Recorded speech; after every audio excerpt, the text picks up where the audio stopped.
Hello, storytellers. It's Storytelling Ron, and let's say you want to make characters in For the Lord RPG. Let me show you how it's done. I'm not using the book. I'm not referencing anything. And I want to show you how easy it is.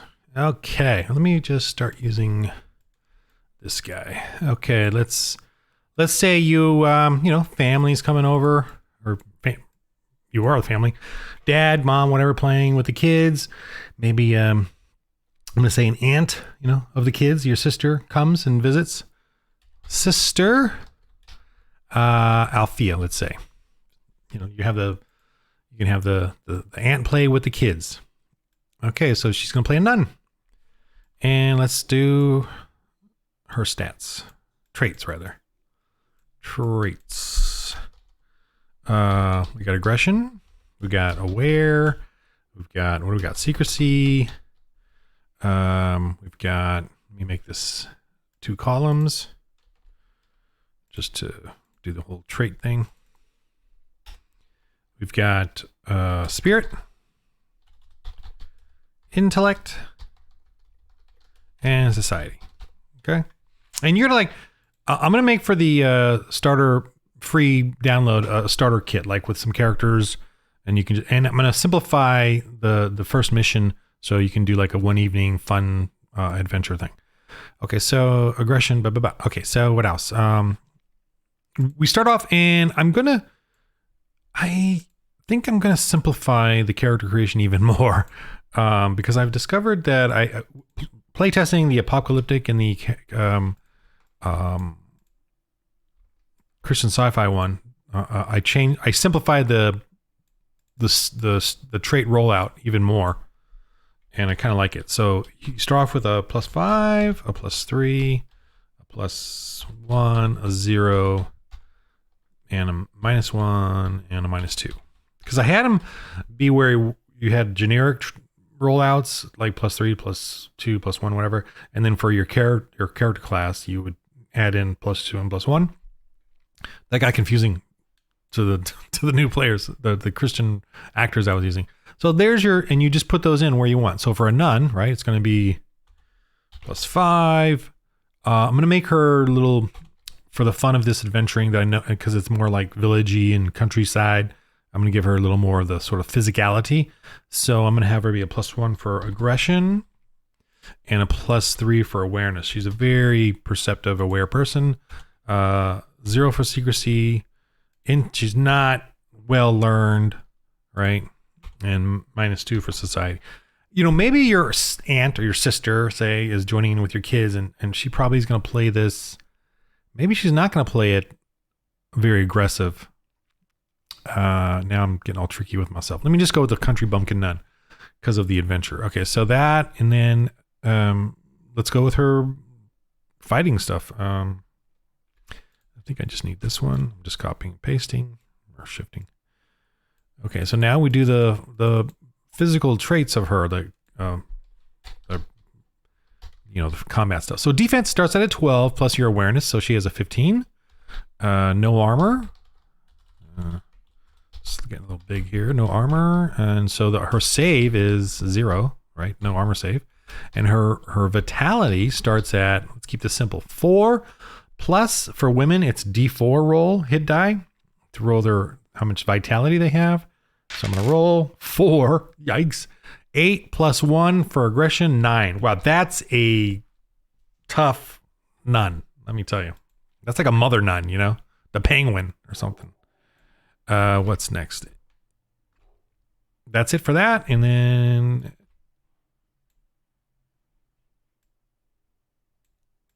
where's my dog barking? Sorry, I'm listening to my dog. Why is he barking? I just gave him a treat. Stop barking. Okay. Defense 15. What's next? Now he's throwing me off. She's going to have a pan, but I'll get to that in a sec. That's her weapon. That's the basic. I don't have a rule, but what would a nun have? Would she have a dagger? Would she have an axe? No. Play the nun. She has a pan. That's all she has. Okay. She can use a pan. Now, I don't mind her throwing rocks or something, or in a desperate situation, she grabs a dagger from someone and and uses it. I don't mind that. But starting out, her intent is not to have a knife or dagger or sword or anything. I was just outside and it's so cold. It's so cold out there in LA, 55 degrees or whatever. Okay, gear. Let's go with gear. Gear is going to be at the bottom. And how do I do gear, right? Gear is very, very easy. Okay, gear and burden, whatever. Heavy is, I'll just put this up top actually.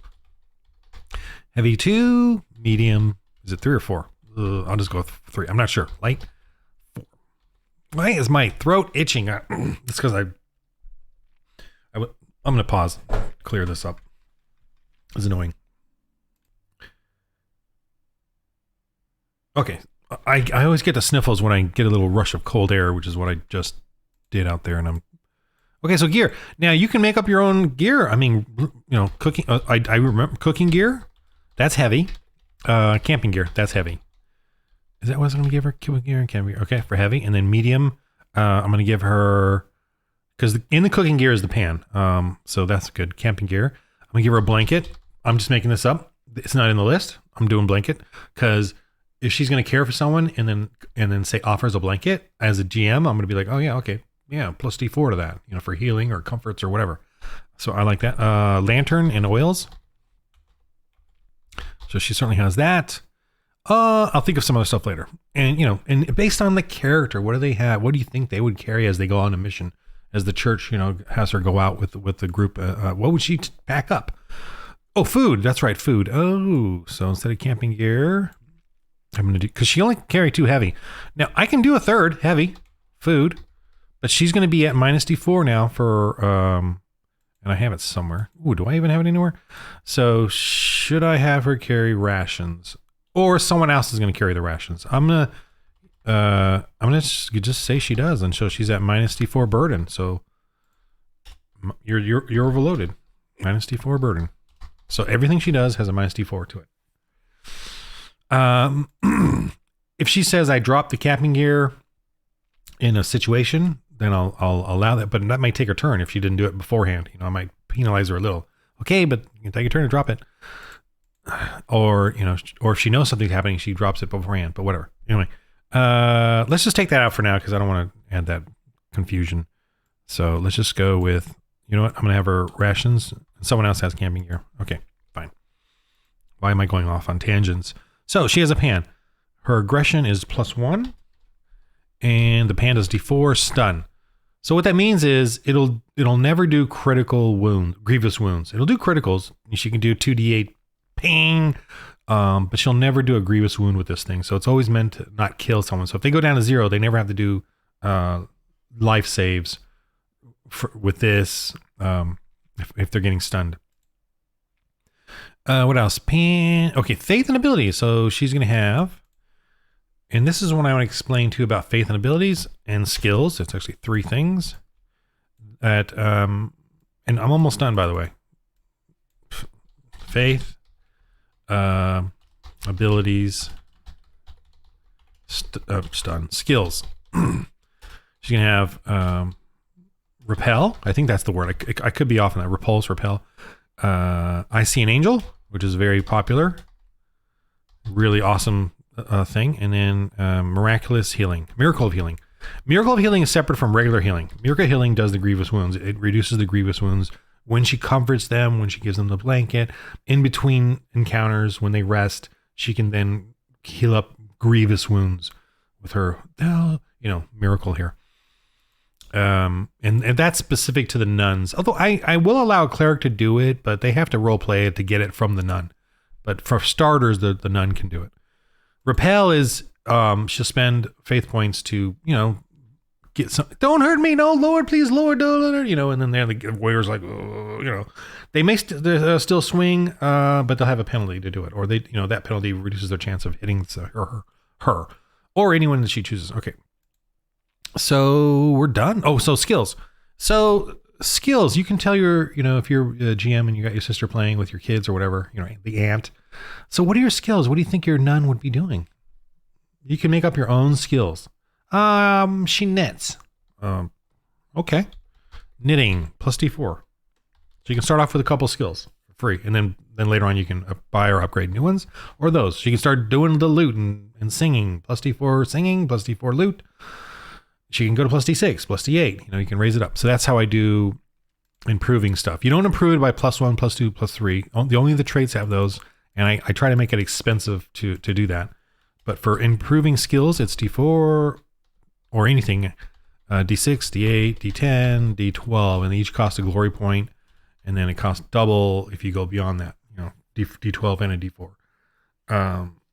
And that's how abilities is basically skills, but they're ones that I list, and they're a little more detailed, a little more, you know, going ons there, like feats and talents. So that's what abilities are.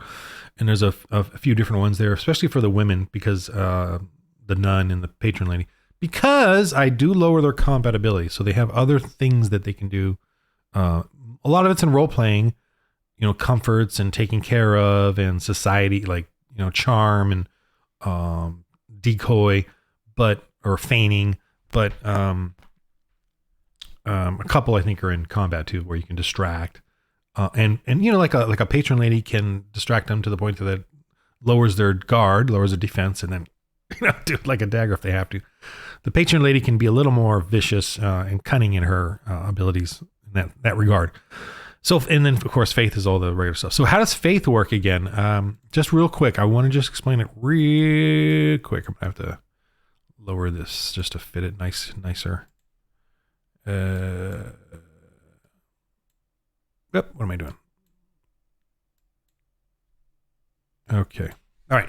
So and you're going to have, like, if you give this to, how's she going to have to do this, you know, and I will make this available, the, this thing. So, faith, oops, what is that?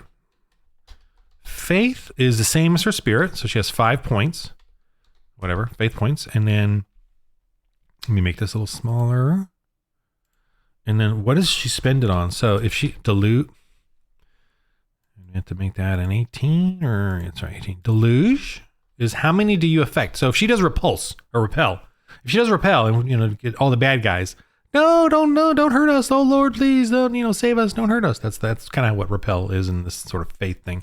And it affects them. So they're like, you know. So how much does she want to affect? Every faith point is a D4, 2 faith points is D6, and 3 faith points is D8, right? So deluge, 1 faith point, she wants to affect. If she wants to affect just 1, then she don't have to spend it on a faith point on this part of the thing. But if she wants to do more than 1, then you have to spend a faith point, or 2 or 3. So let's say 1 faith point for deluge, so she can affect up to D4. Duration, how long does she want it to last? Longer than just 1 turn? Yeah, I want it to last a few turns. Okay, so spend a faith point. And how tough of a repel? How much are you distracting them? How much are you? That's the deliverance. How effective is that? You know, let's go a little bit more. You know, is it just -1 on them? I mean, it's gonna at least be D4. Deliverance is usually like you have to at least do deliverance, so that's gonna be 1 all the time. Like you don't have to have duration, and you don't have to have deluge. Those are not. I probably should have done deliverance first. Deliverance is always right because you have to affect them for D4 at least. Yeah. So deliverance. Okay. So that's the 3. That's the 3 factors in doing faith points. You know, and for D&D guys and for role playing guys, think of it think of a fireball, and that'll be some other thing I'll do later on, but not for this. There will be that kind of stuff later with the magi and alchemy, black powder, Greek fire, that kind of thing. But let's just put a fireball. This works for a fireball. If you have prep points when you're preparing as an alchemist to do a fireball, and that'll come later, 2nd edition, whatever. The deluge, how many do you affect with the fireball? Duration, how long does the fire last? Deliverance, how intense is the fire? Okay. The other 2 factors are, guess, distance. That's another D. And what's the other one? Duress. Distance is, well, how far away? Now, and distance is free. It's just based on how many faith points you're spending. So she spent 3, and so I'm going to say for deluge, it's generally people in the area, you know, in that. But since she spent 3 faith points, I'll allow her to get the sorcerer or whoever is beyond them. If she can affect 4 people or 3 people or whatever, I'll let her get a couple extra people in there. a little further away because she spent 3 faith points altogether. So distance is free. And duress is like, well, if you're going to, minions generally don't get a save, right? They don't get a resist. They just get the penalty. But if she wants to do like the sorcerer or witch who's nearby, they do get a save. Okay, they get to resist, and the resist is TR 12, or trial rating 12, just 12. That's just a default easy. But she can make it tougher. So she's all, I'm gonna make sure I get that. Okay, you really want to? Yeah, I want a really tough resistance roll. Okay, so D6, rest of your faith points. I'm gonna use them all up, and you get faith points every encounter, not every turn. Every encounter you get 5 faith points, or she does. So when they say win this battle and then they go to the next one, even if it's like a walk away, her faith points are renewed 5 points. You don't have to short rest or anything. As long as there's a separation between the two in some form, you get your faith points back per encounter. So if you run out, you want to spend in the first few rounds, and then after that, she divulges down into their pan using her pan. Oh, by the way, her pan, that is also a shield. It's a small shield +1. So that'll give her 16. And I like to just notate pan +1 for the defense part. Armor. The way I type out armor is, armor refers to whatever they're wearing, like hide or whatever. And I put a dash. I don't know why, but that's the way I formatted it there, because she has no armor. And this is a little big. Let me make it a little smaller. There we go. And she could have more than one weapon, but maybe she could do a club or a staff, I guess, as long as it's not, vicious. Role play. What does your character think? What does your character feel about that kind of weapon? So it's not a rule. There's the character. This isn't just for a guide, but I can take that. I could leave this in here. Actually, that would probably be helpful. Duration, deliverance. Actually, deliverance should be first. And that's your character. I'm done. That's her. That's it right there. And like I said, you can think about it. Think about it. She can come up with any skill she wants that she believes the character. Okay, knitting. Let me just divulge that a little bit. She's knitting. I bet you, because I've seen this with my wife and with my sisters, the aunts, they get so creative. I bet you, this is me thinking about it too. Knitting. Okay. So when we're in the village, I want to see if there's any sheep. Huh? Yeah. Do they have wool? Oh, yeah. Okay. All right. So we want to get some wool. So they do a little role playing. They trade. They go do a mission, and then they are for the shepherd, the sheep herder, and get some wool. She's like, I'm going to knit some blankets and stuff for the villagers. Oh, okay. Well, okay. Roll your knitting and add your, I guess, intellect for that. It's a craft. Crafting is intellect, and she's at -1. I think I'm more of a intellect and not a way, I want to have more. Okay, fine. That's okay. Fine. Do that. We'll bring this one down to 0. And I want to do anything. Okay, fine. -1. And then this is going to go down then. So it's going to go down to 12 plus the pan, 13. As long as she pulls out the pan, it'll be at 13. So she's got now +3 intellect to knitting plus the D4. So she rolls, let's say, an 18 or a 22. I'm like, wow, okay. Above a 12, I just kind of compare. If she rolled an 18 with the total, and 12 is the TR, just default. So 12, 6. So a D6 she gets to add now to any sort of roll to affect the people. And she could give that to the preacher. We have brought you blankets that we have made, and can we preach to you? And then, does that affect them? Help that you guys, plant the church, whatever. See? That's how this works. All right, so I'm going to go and do a creature though for and a witch. Let me do that real quick. Just so you can understand how fun and silly it is. And I'm going to use this side just so I can move it over. All right, let's make let me grab one of these just to make it quicker for myself. We're going to do a scary cave bear. Okay. And I don't have to look it up. I made it so you don't even have to look up the stats. You can make up your own cave bear, and it can be unique to you or to the moment. Cave bear, prehistoric. And when I say prehistoric, I'm just I don't believe in evolution. So I believe that these are all just back then, 6th century, you know, these things are around. But I'm saying prehistoric because we kind of know what those are, like bigger bears. Aggression, 6 to me is kind of high. Like 5 is like a tough guy, you know, muscle man. 6 is even more muscle crazy, and 7 is a bear. Should I do 8? I'm gonna do 7. I don't want to go too crazy. Aware is going to be a 1 because I don't think they're so big they don't care about aware. I'm sure they have sniff, but not aware. Aware is a overall, and sniff is if they really focus on it. Whatever. Okay, spirit. I'm gonna say 2. And that's really just if I do need to roll courage, but I don't really think I do. Do I need the rest? I don't even think I need the rest. Intellect, society, no. I forgot secrecy. Secrecy. Secrecy is, they're not secret. -2, whatever. You know, intellect, I'm just gonna put a dash, and society dash. Don't never plan on using those. Okay, we're done. No, defense is 13 with the aware, and then so no defensive stuff there, like, you know, shield. They don't have a shield. So armor is thick furry hide. I'll just say thick hide. And so their save is D6, like chainmail. And their vigor is, let me make this a little smaller. Vigor is their hit points or whatever. So a tough human is around 6, 6, and 6. So 18 could be if you rolled a 6 on your hit die thing.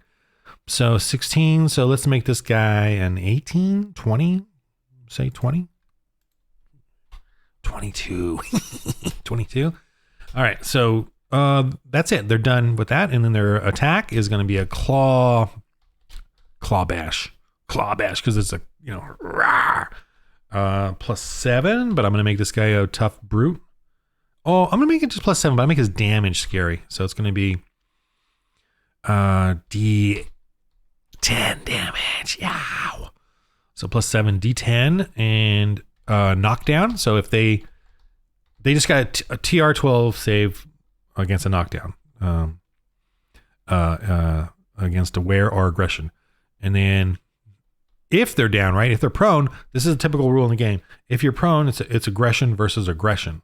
That, just keep it simple. So their aggression versus your aggression, no penalties or nothing, to get back up on your turn, and that's a maneuver. And the bear is going to keep you down. If down, knockdown. Okay, maul +7. I'm going to say plus D4, and you'll know why in a sec. And D12 if target is down.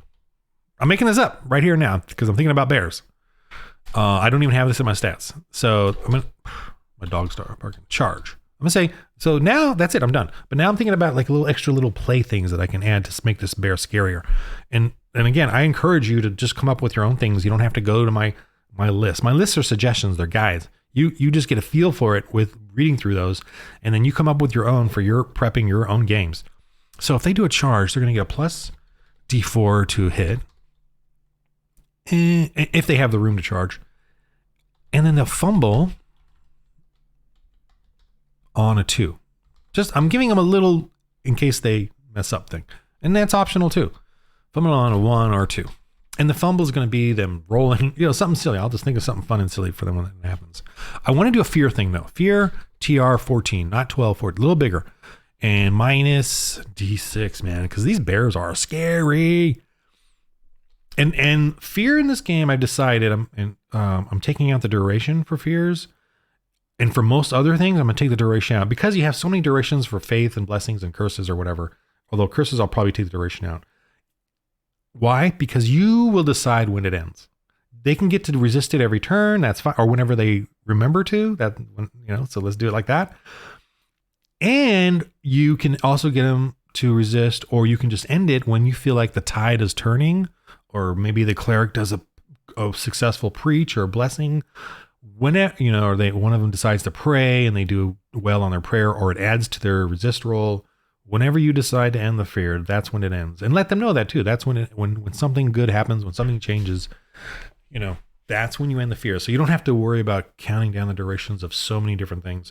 Reduce that as much as you can So that's when I'm going to do her most of the evil, cursy things or things that happen. That it ends when the characters figure out how to end it, or change it, and it sounds right to you. That's when it should end. Okay, so that's how I'm going to do those things. But I also think with the roar, oh, you know what? All right, let's say fear 12. Oops, 12. But if he spends a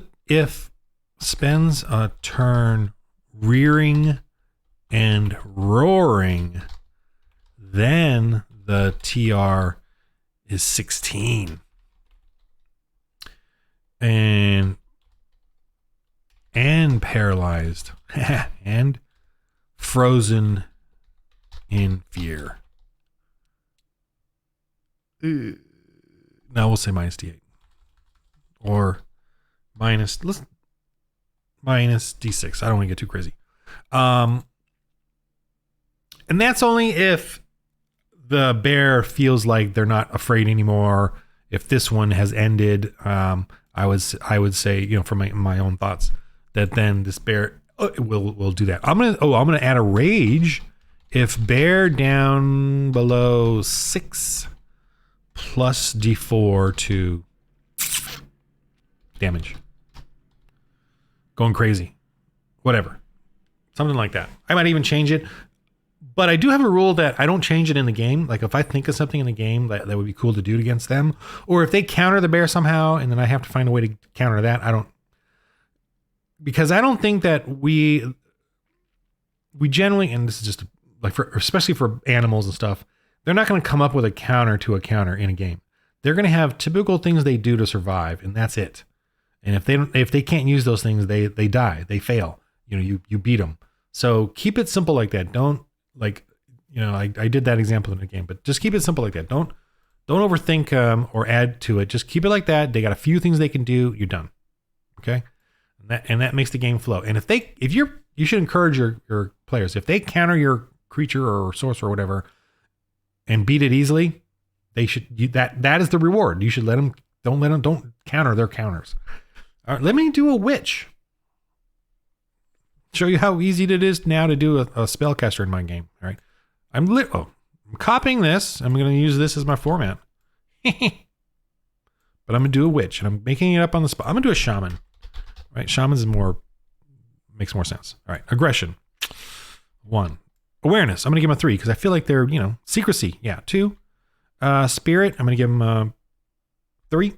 And intel 3. And social 2. So this is a pretty good thing. Now, pagans, and I've read this in the history books, they're very different from Christians. Christians use their faith in their magic, in their blessings, in their counters to paganism. Pagans, is noted by the historian, use flamboyancy, craftsmanship, a show. They have physical things, components that they use. And I was like, oh wow, so they're not just, my faith in this curse is going to affect you. When they do a curse on someone, they'll have chicken feet, blood, to curse them. They will use physical things, corrupted creations to do that.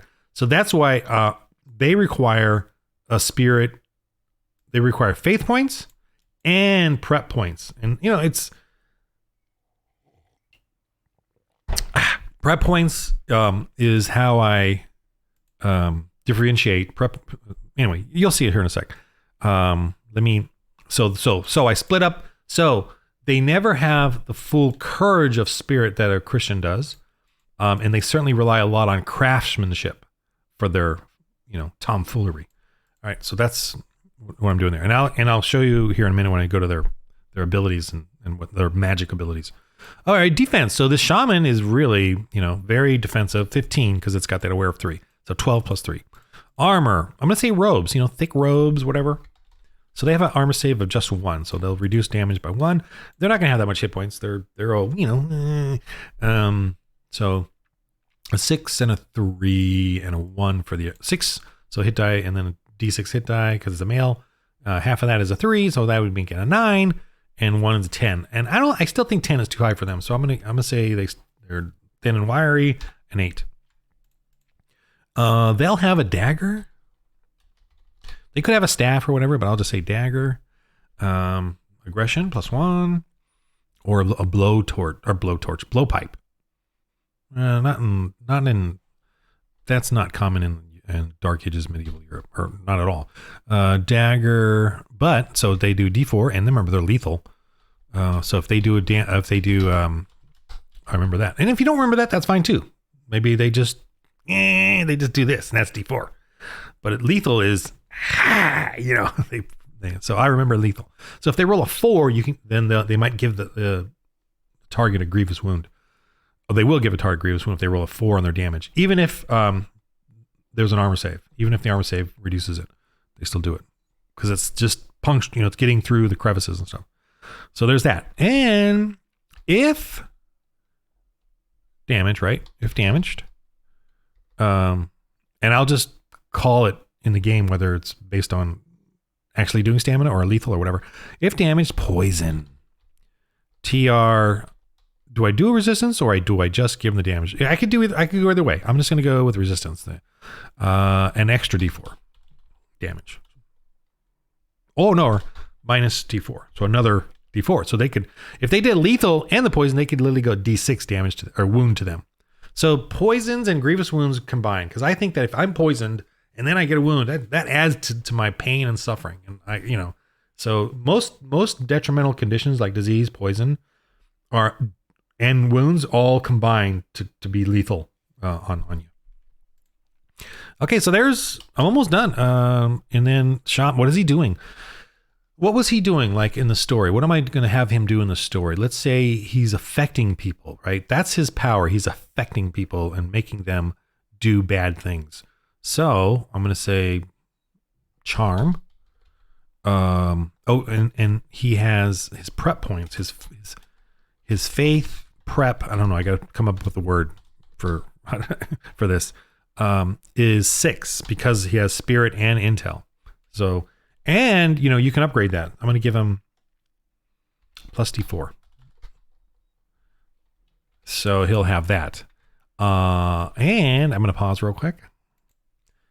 Okay. My daughter's going to do turn this into her money making tax accounting office in a minute. She works right over there next to me in our office space.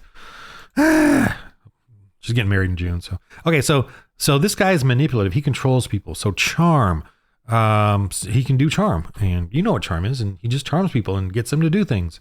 Well, and I'm going to say zealotry now, but not killing, but he does zealotry, which I should probably do a pagan word for that, because that's kind of an old Hebrew thing, zealot. Fanatics. So he has that as a spell. He can, if his minions are getting beat and want to run with denouement and want to run away, he can just do fanatics and turn them back into fanatics. He's got to spend prep points to do it. Pull out his whatever to blood, sprinkle blood on them or whatever he's got that makes them turn. But now, so there's that. But I want to do something harmful to the party, right? So I could do. What would he do? I could do poison. I could do something. Well, he can do fear, like, he's, you will think like a fear. So fear mongering. I'm making this up. You can do that, fear mongering. And this is very similar to rebuke, I think. Or this is like similar to the bear. He could fear monger them. TR 12 minus and he has to he'll spend on duration and duress, to affect them, fearmonger, and they get a TR 12 resistance. That's a given actually, so I don't need that. And they're at he'll have a minus. Same thing. He'll have a penalty to their rolls. So is the same as a fear the bear does, or it's the same as they're blessed, but in the opposite direction. So is that it? Do I want to do something else? He could do a fire. He could do maybe he has oil and he knows how to do this. So he's going to do a fire, like a fireball-ish. I'm making this up. Same thing. Damage. He throws it at them. It lights up on them. It can have a duration if he's got oil. I don't know. I'm done. There's my shaman.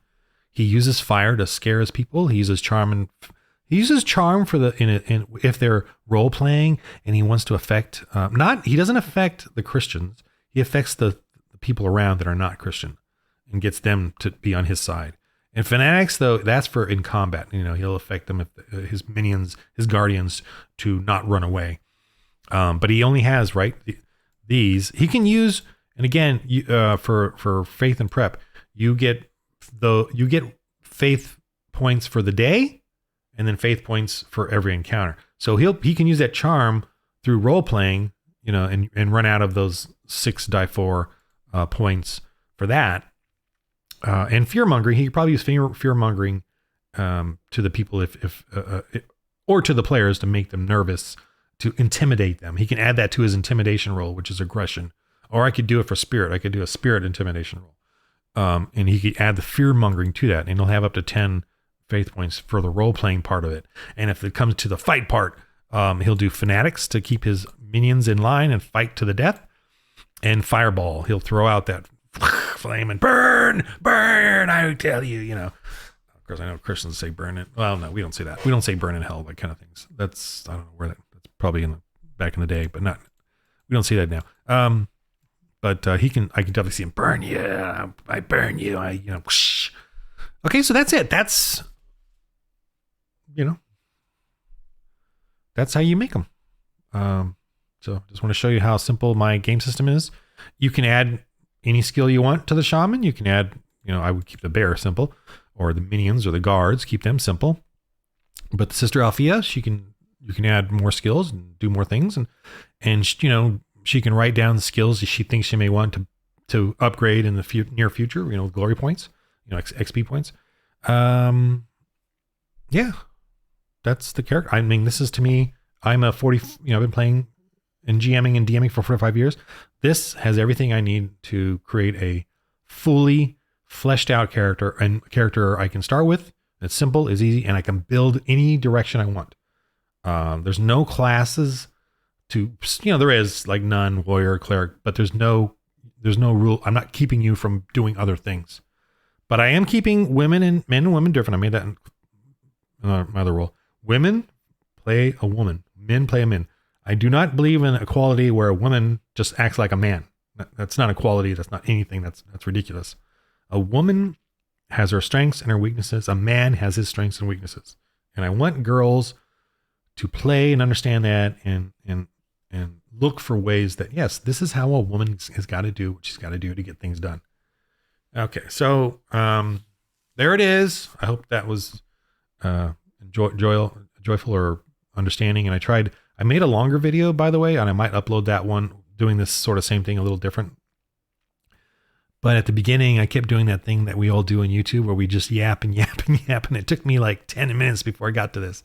So I was like, you know what? I need to get to it and let you guys see it first. And then maybe I'll yap at the end here. But I'm going to put this one up as short, quick version. And then the other one up as the long version. Okay. Anyway, that's it for this video.